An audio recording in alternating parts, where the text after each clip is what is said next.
Hi, everyone. Welcome to Esoterica's The Interview. Thank you for tuning into our podcast today. And I'm here with Esoterica's Leah Eichler, the founder, and with Alison Maclean, publishing executive and consultant. We're so happy to have Alison here today. So let me just tell you a little bit about Alison Maclean. She has been in the publishing industry internationally for many years now. Some of the highlights of her career include 13 years at Wiley, where she was vice president of content infrastructure. She's also worked as director and professor of the creative book publishing graduate program at Humber College. So she was really the person to go to kind of learn how to work in this industry. I first met Alison back in the early 2000s when she was working a lot in cookbooks. So she is a real trailblazer in the area of cookbook publishing too. And currently Alison is working out of the UK as a senior associate for technology and content at Maverick Publishing Specialists. So she's a consultant to the publishing industry. And here she is to offer some of this consulting expertise to us today. So welcome. Very great to be here with you, Alison. Thank you, Susan and Leah, for inviting me. Looking forward to our conversation. Excuse me, still getting over my cough here. So Alison, maybe you can start off by telling us how it is that you decided to begin and continue a career in publishing. Well, I will, and this won't surprise you at all. I'm sure this is a story that is often told. I have been an avid reader since I learned to read. And Susan, I know you share this propensity for reading whenever there's a free moment. I've always been like this in my life. So it also won't surprise you to learn that I was the editor of my high school yearbook. And then I went into, you guessed it, comparative lit, which is my undergrad degree at U of T. And when I graduated, I had a brief stint working in PR, which was deeply unsatisfying to me. And I knew somebody who was working then for a literary agency here in Toronto. And that person said, we need an intern. We really need some help. Would you be comfortable? Would I be comfortable working with authors and publishers in this internship role? Well, I just never looked back. I mean, I love the conversations that take place in the publishing realm. I love talking to people about big ideas. I love the fact that publishing always has a unique set of problems, right? Every book is different. Every publication is different. It carries with it its own unique set of problems. So the novelty, if I can make a bad publishing pun, novels, the novelty is it's the only thing that's constant about the business is the change, right? Everything is different. It's so interesting. I mean, I think we can all relate, and I'm sure anyone who tunes in can relate, that books and reading is what inspired us to start the magazine and launch the podcast, because this is what we love to do. But the interesting thing about publishing, as long as I've been following the market, which has been 20 years, is it seems to be always in turmoil. Like every year it's in turmoil. Every year is like, this is the end of fill in the blank. I mean, how is that for an insider? I mean, how does that feel on your part? And what are your thoughts on the doomsday naysayers, the doomsday sayers, I suppose? I do have thoughts about this because I used to begin anytime I was teaching. I mean, even prior to heading up the program at Humber, I would always say to aspiring publishing professionals, you need to understand now that the sky is always falling in publishing. Right. And this has been the case for thousands of years. Right? From the movement from carving tablets to inscribing parchment and papyrus to parchment to printing presses. The sky is always falling with every new technology. with every new arena in which you can get access to reading as well. Right. There have been always like panic-stricken weepings and wailings. Think about things like when big box stores started, right? We thought that was the demise of the bricks and mortar bookstore, and in some instances it was, right? Yeah. There were some smaller businesses that were subsumed by the giants. Right. Amazon's entry to the scene, like the famous frenemy of publishing, both customer and competition. The end of publishing was nigh, and so backing up just for a minute, just to reiterate that reality that anytime there's a change that affects the publishing industry, it is heralded as a disaster. And so far, nothing has really killed publishing. People like to engage with long form text. We like to read and learn and entertain ourselves through long form engagement. And I say long form text because, ebooks also another herald of the demise of publishing. That's just another format. And what we know now is people very often read in a number of formats. They engage with the same text often on their phone and on their books in physical manifestation as well. So there is something pleasing about engaging with long form text. Yeah. It's never going to go away. It's persistent. Right. Yeah. It's persistent. So what's it like working in-house? In-house, the disasters tend to be more situational, right? Rather than overarching. But solving problems, dealing with the latest, the crise du jour, as we used to say, is that's just the reality of the business. So you have to have a certain resilience and optimism, I think. I know for myself, I really need to resist cynicism. Right. Which I do. That's great. Wow. What are some of the highlights? Because you have done so many different things. When you look at your career to date, what are some of either the books you're most proud of or the moments that you enjoyed the most? So a couple of things really stand out from my deep history. During the years when I was working on Canadian cookbooks with the very brilliant Robert McCullough, and I have to name check him here because he's the trailblazer in cookbook publishing, not I. But working with food professionals, real innovators like Jamie Kennedy, for instance.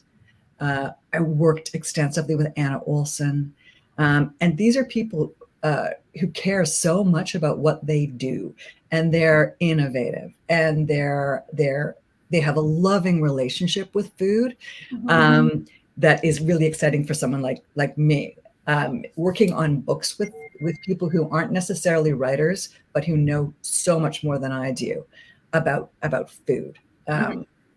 Big highlight. Another big highlight for me was working on I was lucky enough to be hired initially at Wiley to work on the Vancouver Games, the official publications of the Winter Olympic Games. And then a couple of years later, I was seconded to work with Wiley UK on the London Olympic Games. Oh, wow. Nice. So what's going on there that's so exciting isn't just the high profile aspect of the programs. It's that there were severe constraints, right? Very, very challenging deadlines, immovable deadlines, massive high stakes with the suite of books, and an enormous challenge in terms of the publishing partner, right? Working with Olympic committees is no picnic. Right. But challenging and really exciting. I have loved working even briefly with some of the greats of Canadian letters. I've edited essays by Mordecai Rickler, among others. And feeling as if you're part of a continuum. I mean, I'm not a literary publisher nor a literary editor. I never have been. My career has been far more commercial than that. But I love the sense of being part of a continuum of a great. tradition. Wonderful. That was a bit of a geyser. No, it's amazing. Things. Now, I mean, so we touched on the highs and the lows, but what do you see? Are there trends that you can see bubbling up under the surface now that will either be major obstacles or major benefits to books and publishing or readers? I think that the massive presence of social media provides a very, very fertile ground for ideas, right? For books, collections, the themes. So I'm going to call them themes rather than trends, because trends are so, in my view anyway, trends are kind of fleeting. There's a danger in grabbing onto something by the time you've got that content corralled and published. The gaze of the world has moved on. But I think there are subject areas, and there are also influencers in the small I version of that world. There are people out there who are promoting ideas, sharing ideas, and those ideas, I think, are ripe for exploration in longer form. I think it's very, very fertile, and coming up with good book ideas has always been a challenge and a pleasure for publishers. Right. The fact that you can now identify people who have platform, they have built-in followers who could be the potential market for longer form explorations for books. There's definitely people I follow, on Twitter mostly, but who I would buy anything they wrote, just because they're so fun. They provide me so much delight on a daily basis. Like Daniel Ortberg, his Text from Jane Eyre was one of the earlier. That's a couple of years old now, but one of the things you first see online, and then you're like, yeah, I'll buy this book. And there's a lot, right? There's a lot that you could say, gosh, if this writer had a different pace or a different extent for their ideas, would people buy it? Think about somebody like Rupi Kaur. Poetry, famously a money-losing proposition in publishing, right?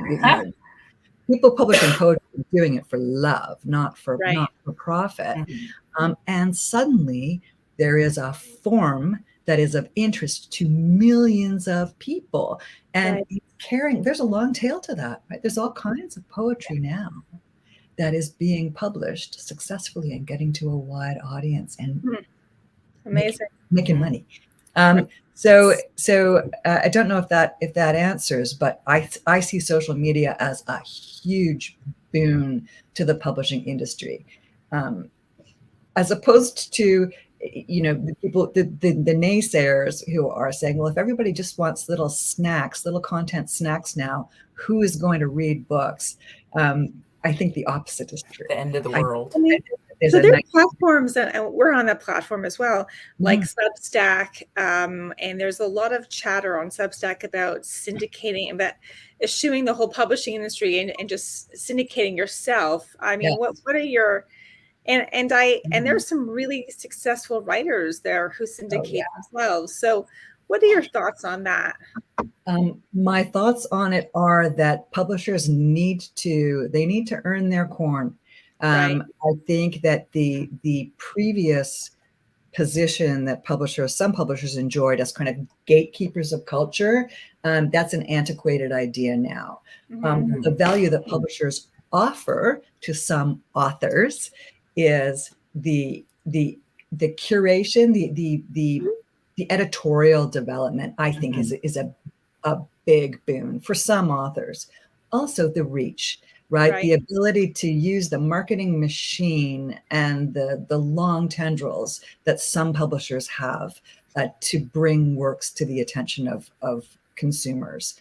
That's something that's difficult to do on your own. And there are lots of stories of long tail successes that authors have had self-publishing, but it's tough to do without infrastructure. It's tough to do well without infrastructure.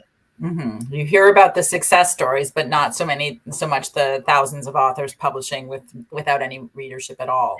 Exactly, because few of us are able to be excellent writers and excellent promoters, Right. and excellent packagers. There are some who are. I think publishers have an ongoing role to play to help with those aspects that not every author is able to handle themselves successfully. Yeah. There's a cost to that, though, and the cost to that is control. Right. Speaking as now a published author, ta-da, I can tell you there's tension there when there are creative decisions being made that you don't necessarily agree with. Tell me about your what did you publish and what was the conflict? Oh gosh. Having ghostwritten dozens of books, I have in recent years been very privileged to be invited to partner with Dr. Jason Fung, Canadian nephrologist, who is one of the early entrants into the benefits of intermittent fasting as a boon to health in a number of ways. And his publisher, Greystone in BC, asked me if I would provide some recipes for 2 cookbooks that they published as companions to Jason Fung's original works. So they're health related. So one is the Obesity Code Cookbook, and the second is the Diabetes Code Cookbook, which is the Diabetes Code Cookbook is a really very beautiful book. The food styling, the food photography, just gorgeous. So there you go. I've Greystone will be happy with me because I've named them and both of the publications. Wonderful. I mean, it's interesting. So that's amazing. I'm also curious if you can talk about your ghostwriting experiences, because there's a lot of writers who supplement their own writing with ghostwriting. Yes. And how has that experience worked out for you? How has it worked out for me as a ghost? Yeah, how do you enjoy being a ghostwriter? Oh, did we freeze? We froze. Uh-oh. Alison's frozen here, but maybe she puts the ghost in ghostwriting. Ghostwriting in a second.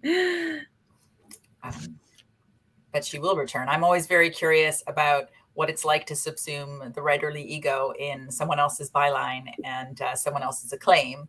Right. Yeah. Well, I also think it's, fascinating to be immersed in someone else's writing process and, how that actually works to put yourself in someone else's shoes. And actually, I don't know. And I guess there's a vanity or lack of vanity in just attributing your work to someone else's name too. So she's going to come back, I think. You've been approached about ghostwriting before, and what factors into your decision making? Well, I think I would take on, it has to be a project that you have to be so fascinated with the subject that you'd be willing to dedicate 6 to 8 months of your life to focusing on that project. And so there aren't, I haven't been approached by that many people that are that interesting or have that interesting a story. But when you do, it's definitely an appealing idea. It's a built-in subject rather than, let's say, fiction or memoir and having to come up with all the information on your own. So that's actually been very helpful in deciding. Would you ever ghostwrite, Sue? I would, but it would have to be someone I thought was amazing. Yeah. But I think there can be one of the best autobiographies I ever read was Andre Agassi's Open. Right. And it was ghostwritten by a man named J.R. Moehringer. Right. And Agassi is very generously, acknowledging and thanking in his intro. That book was very well written. And I was excited to see that the same person is ghostwriting Prince Harry's memoir. It's going to be a good read. That they're going to be able to take this tons of information and plop it into a really recognizable form. Have you read, would you read, are you going to read Harry's memoir? And I'm not even sure if it's out yet. Yes, I am going to read Of course you are, because you are a royal expert. So yes. Are you looking forward to it? I am looking forward to it. And I may pick an audio version. I often enjoy autobiographies in audio form. Right. Yeah. Has Alison popped back? She hasn't rejoined yet, so we'll give her another few minutes. Okay.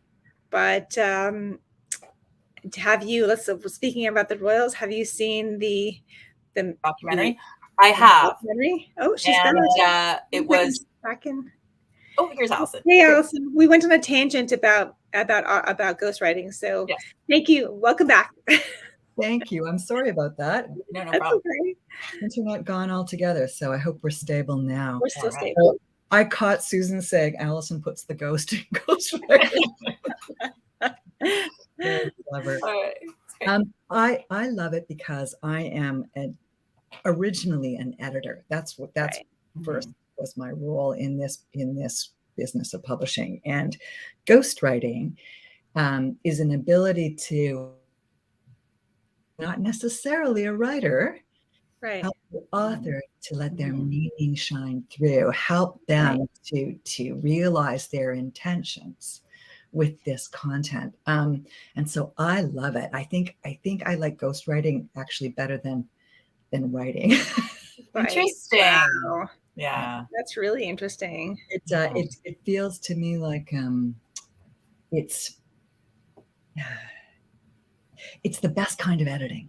Right. The Yeah. most fully realized kind of editing. And again, as an author, I have experienced editors who are, by the way, every editor is a writer.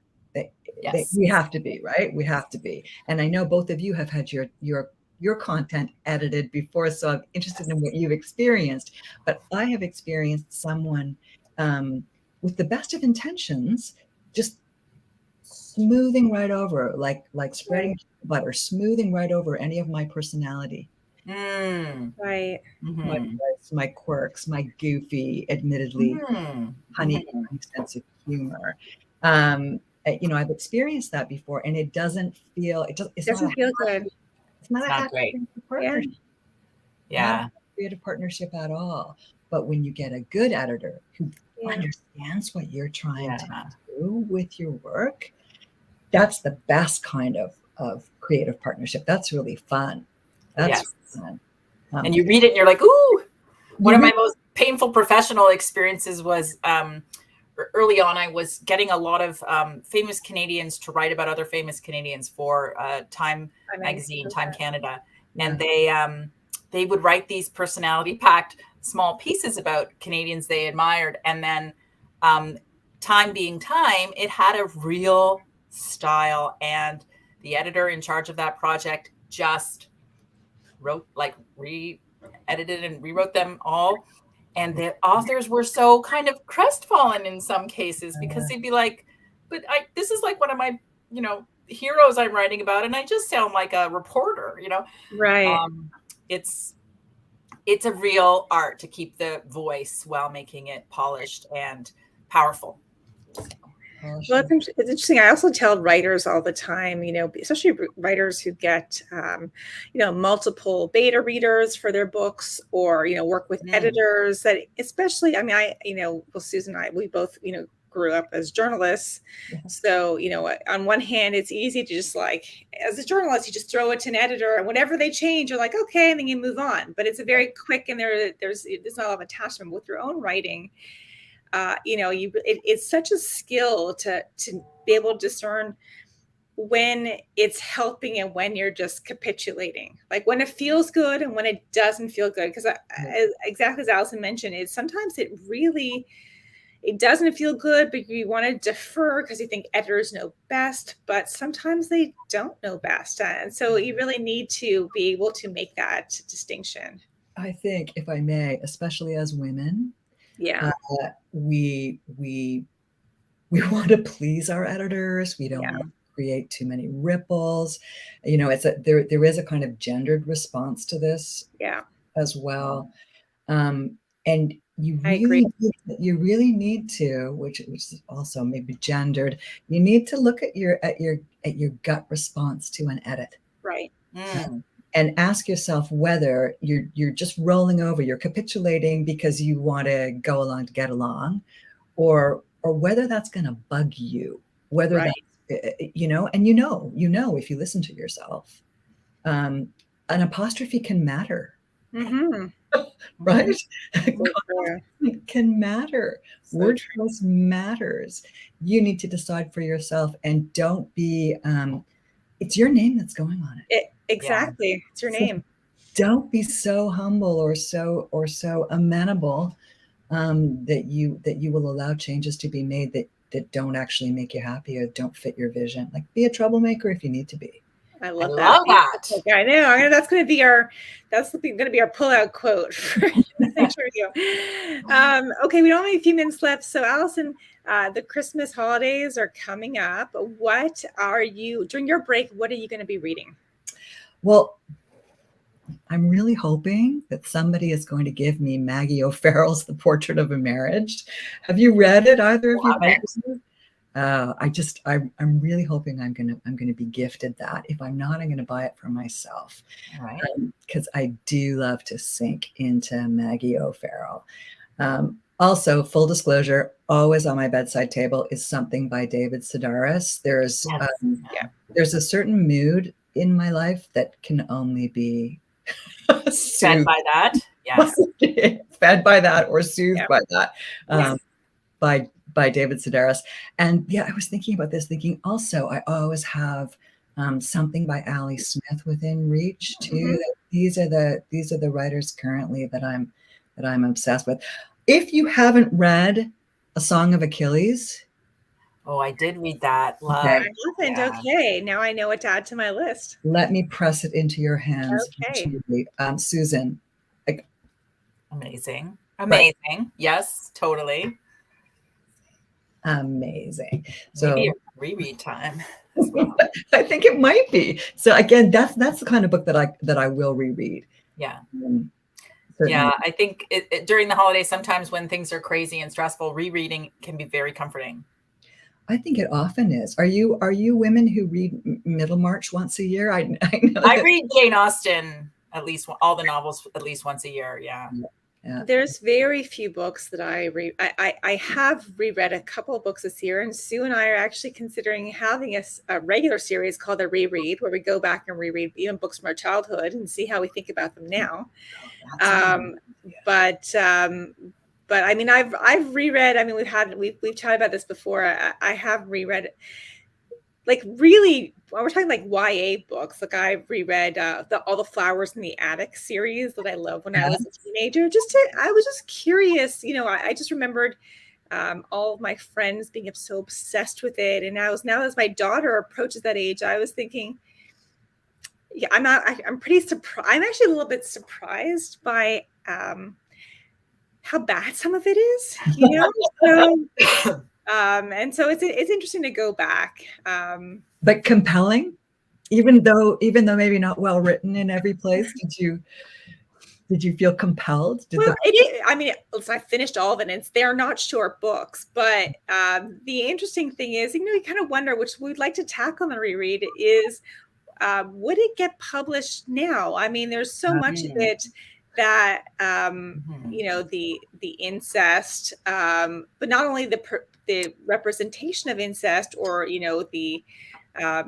but the perception that it was desired, or even the young girl having a sexual fantasy or a sexual interaction with a much older man, but she's the instigator. I mean, I just don't think these things would play well in 2023, but it's just fascinating going back and thinking that that's what we read when we were 12, 13 years old as well. Yeah. So formative. I like the idea of a rereading series. Yeah, I like the idea. For me, I think of books that I read when I was like a fiery university student, really angry at the white men, dominating the syllabus. And I kind of want to go back. The one I keep saying I'm going to reread, but I haven't yet, is Rabbit Run by John Updike. Because that one infuriated me. And I'm like, would I still be infuriated, or would I be like, it's a picture of humanity, just happens to be a male from his point of view? Or is it as wildly sexist as I remember? We'll see. Well, Alison, we'll have to have you back next year where we do our rereads. Yes, the reread series. Pick a book, and we can all maybe it'll be Middlemarch, although that would take me a little while. But please count me in. It's okay. I want to speak with you today. Well, thanks again for joining us, Alison Maclean. And this is our last episode for the year. So thank you, everyone, for tuning in. And there'll be a lot. We have big plans for 2023, and we can't wait to tell you all about them. Merry Christmas and happy holidays, everyone. And thank you, Susan. And thank you, Alison. Thank you, Leah.